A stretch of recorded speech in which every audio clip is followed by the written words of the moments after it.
नमस्कार, मी किशोरीज किचन मराठीमध्ये तुम्हा सर्वांचं खूप खूप स्वागत आहे।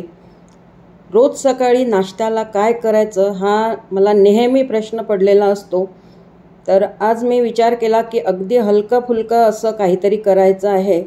तर त्यासाठी मी अगदी झटपट तयार होणारी चमचमीत अशी सुकी भेळ किंवा कच्चा चिवडा तयार करत आहे। तर त्यासाठी मी इथे एक कांदा अगदी बारीक चिरून घेतला आहे, अर्धी काकडी घेतली होती ती अगदी बारीक चिरून घेतली, एक टोमॅटो बारीक चिरून घेतला आहे, 2 हिरव्या मिरच्या आणि थोडी कोथिंबीर आणि लिंबू घेतला आहे।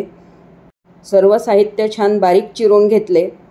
तर सुकी भेळ करण्यासाठी मी 2 मोठ्या वाट्या मुरमुरे चाळून घेतले, स्वच्छ करून घेतले होते। एका टोपलीमध्ये मी मुरमुरे घेतले आहेत, त्यामध्ये थोडा फरसाण घातलेला आहे।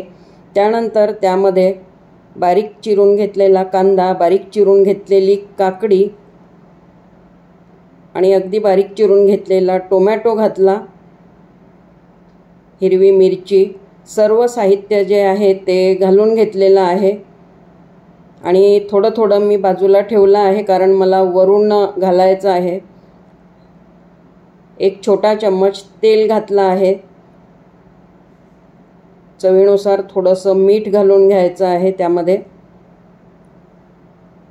अगदी झटपट ही सुकी भेळ किंवा हा कच्चा चिवडा तयार होतो। चवीनुसार थोडं तिखट घालून घेतलं आहे।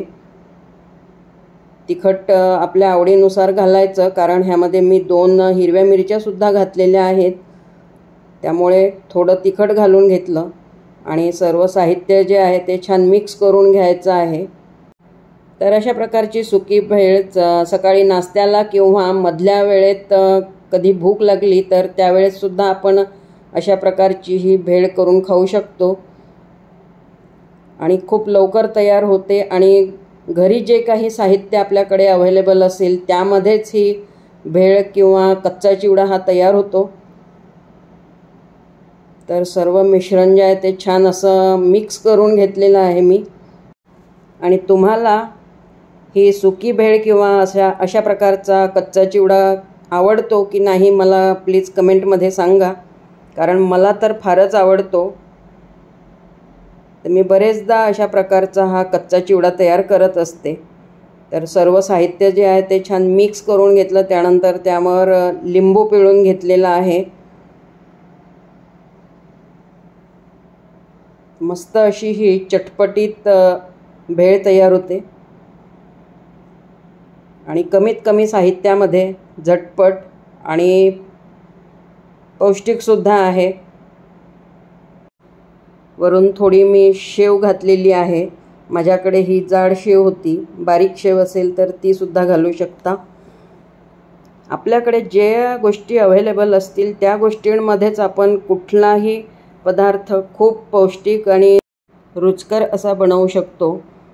त्यासाठी असं आवश्यक नाही आहे की माझ्याकडे हे अवेलेबल नाही आहे, ते अवेलेबल नाही आहे, तर मी कसं करू। ज्या गोष्टी आपल्याकडे अवेलेबल असतात त्यामध्येच आपण कुठलाही पदार्थ चविष्ट अशा प्रकारचा बनवू शकतो। तर माझी ही सुकी भेळ किंवा कच्चा चिवडा तयार झालेला आहे आणि मी आता सर्व करून घेत आहे। तर तुम्हाला ही अशा प्रकारची झटपट तयार होणारी सुकी भेळ किंवा कच्चा चिवडा कसा वाटला आहे तर मला कमेंटमध्ये सांगा आणि रेसिपी आवडली असेल तर लाईक करा, शेअर करा आणि सबस्क्राईब करा। पुन्हा भेटूयात अशाच छानशा रेसिपीसोबत। तोपर्यंत मस्त खा, स्वस्थ रहा, धन्यवाद।